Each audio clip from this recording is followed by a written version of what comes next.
First day of material. How excited are you?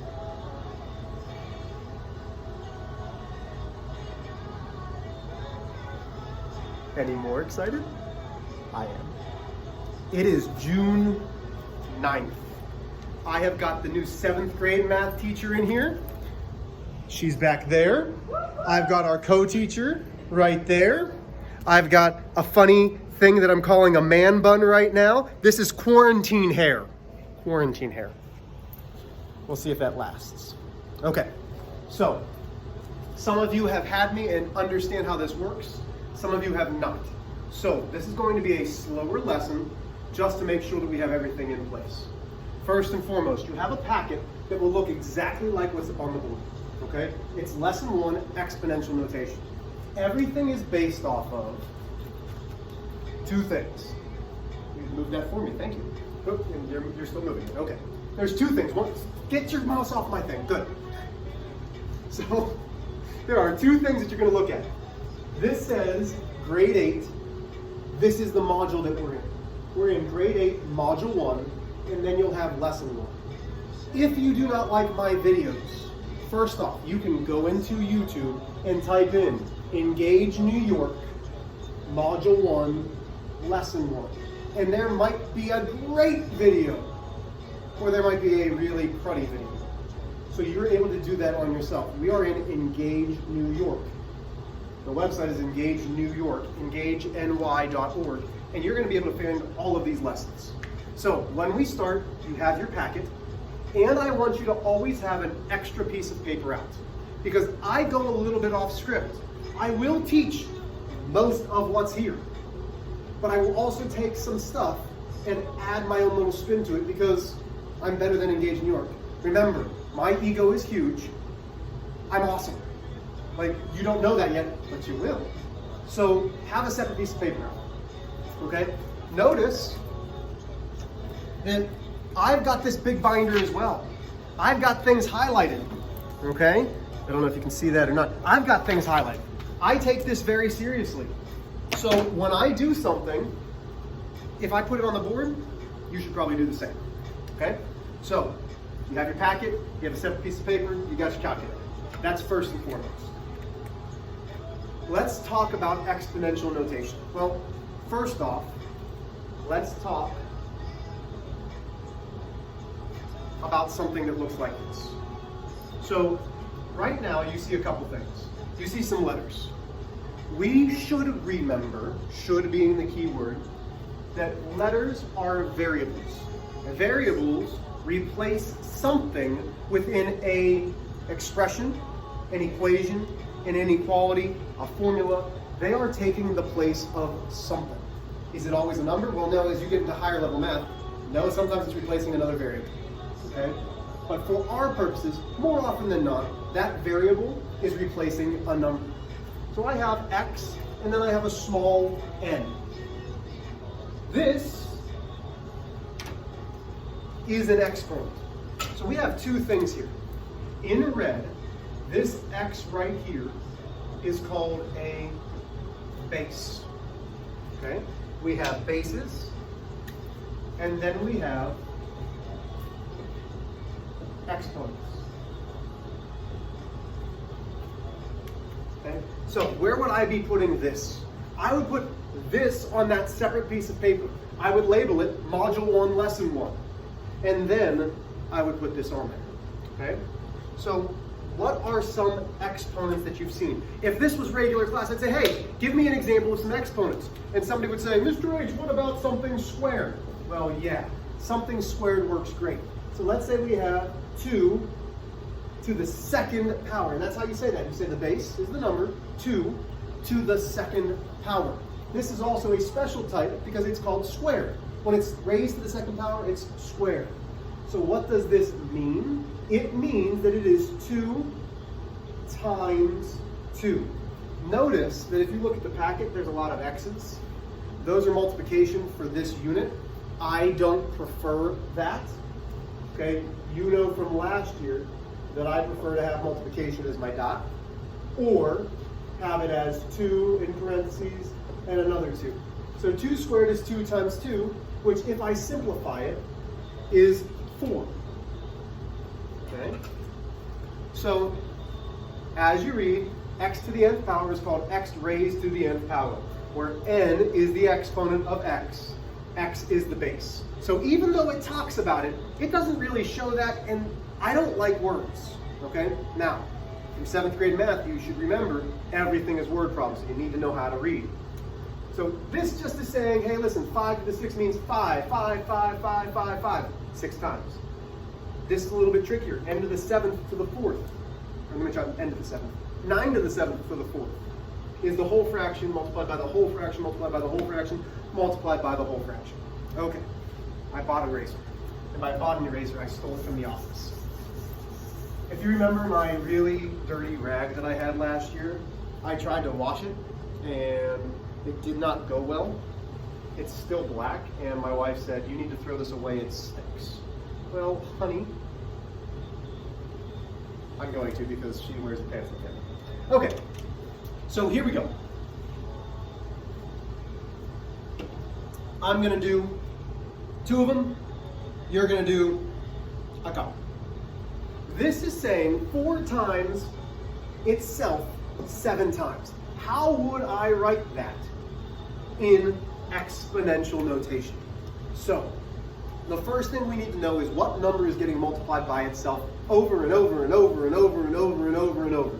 In this case, the base is 4. Pay no attention to this thing dropping up and down or moving my screen. You're fine. So, what does that mean if it's 4 times itself 7 times? Well, that means, I'm going to draw a little arrow, 4 to the 7th power. Right now, it doesn't want us to simplify that yet. Is there another way that I could write 4 to the 7th that is equivalent? Remember, equivalence means looks different but has the same value. Remember, 4 is really 2 times 2. So 2 times 2, 7 times. Well, how many 2's am I going to have? Another way to write this is 2 to the 14th power. Because if there's 2 2's in 4, and then another 2's, then 2, oh my gosh, it goes 7 times. Well, that's 14 2's. That's 2 to the 14th power is the same as 4 to the 7th power. Okay? So, let's take a look at exercise 8 and exercise 4. You're doing these on your own. So pause it. You only need about 15 seconds. Come up with the answers. So here I'm looking for how many times. Here I'm looking for the exponential form. Pause. I know you want to keep hearing me, but pause. Welcome back. You did great. So now, 12 times 12 times 12. How many times am I going to multiply 12 by itself to get to 12 to the 15th? If you're saying 15, well, stop it because you're watching the video, you shouldn't be talking. But it's 15 times. You're good. We won't make a mistake. So 15 here. Over here, I have negative 1 to the 14th. Notice that it's in parentheses. We want to keep that quantity by itself. So I have negative 1/14 times 10 times. So the exponential form in parentheses is negative 1/14 to the 10th. This is not the same as saying negative 1/14 to the 10th. That's not this, and this are the same. Okay?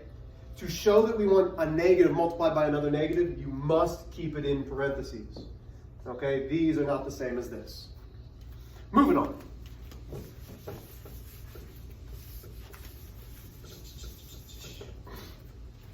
Let's go to the next examples. Maybe. Try to get my screen back. Not saying somebody's messing with my screen, but somebody's messing with my screen. Okay, we're at exercise 11. See, this is already good. So you can't see this, but Miss Tucker's already chuckling a little bit. Winning. This is the first time that I've met Miss Tucker, just so you guys know. So she's seeing me act like a goofball all for the first time. This is important to understand. So negative 1, 12 times. Is it positive or negative, and how do you know? So let's get a little bit easier. So let's start with negative 1 squared. So I would possibly do this on my separate piece of paper. Negative 1 squared means negative 1 multiplied by negative 1. We learned last year in 7th grade math that when we have an even number of negatives, a negative times a negative, it becomes positive. So when it's to the second power, it's positive. Okay, well let's try negative 1 to the third power. So that's negative 1 multiplied by negative 1 multiplied by negative 1. A negative times a negative is positive, so these two are positive. Multiplied by a positive times a negative is negative. So that's negative 1. Okay, so let's try one more. Let's do negative 1 to the 4th. I bet this changes something, right?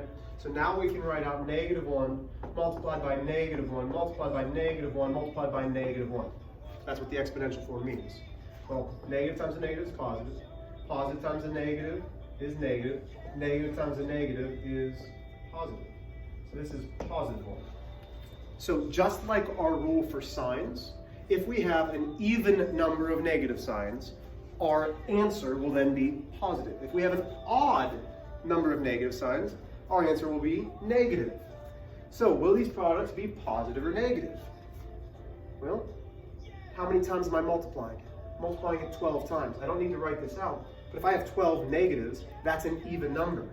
So it will be positive because I have an even number of negative signs. Okay? Do this one on your own. It's going to be positive or negative. This shouldn't be hard. Think about it. You know it's going to be negative. You're all smart cookies. It is negative because, well, if I had an even number is positive because I have an odd number. Because I have odd number of negative signs. Okay? That's going to be a key part in all of this. Okay, moving on. Hopefully you have this. The beautiful part about the video is you can always pause it if I'm going too fast. You can't do that in real life class. You can say, Mr. H, slow down, and I'll say no. It's just the way I am. If you've ever read The Pout Pout Fish, you'll get a lot of those references. Sorry, Ms. Clam, but it's just the way I am. Okay. Easy. Pause it. I don't need a why or why not. Tell me if it's going to be positive or negative. That's it. So pause it.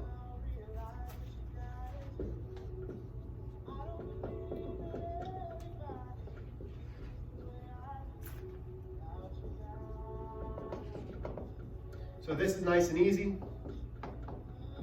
You should be able to say, hey man, this is going to be negative. I don't have to do this 95 times. First off, that would take forever. But I know that it's going to be negative because there's an odd number of negative signs. That exponent means how many times I'm multiplying the same number, which is how many negative signs I have. Over here, 122, that's even, means it's going to be positive. Plain and simple. Last but not least, last one. Josie. Josie, if you're in this class, oh man, why are you doing this? Okay, Josie says that negative 15 times itself 6 times equals negative 15 to the 6th. Is she correct? How do you know? Think about it. This is a tough one. Pause me, write down your answer.